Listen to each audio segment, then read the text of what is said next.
Hey everyone, welcome back to our channel. Today, I'll be going over how to use Google Bard to explain complex topics. So let's get started. First, open your browser and type bard.google.com. If you haven't logged in yet, then I suggest that you log in first.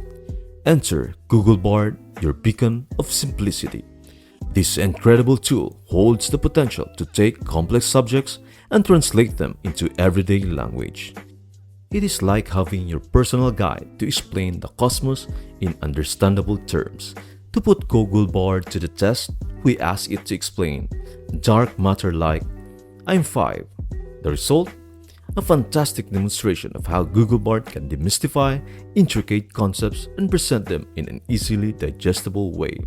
With Google Bard as your ally, you are not just gaining access to knowledge, you are unlocking comprehension. Whether you are grappling with the universe's mysteries or decoding the puzzles of an unusual hobby, Google Bard is your ultimate companion for turning complexity into simplicity. That's it. I hope this video helps you out and see you in the next video.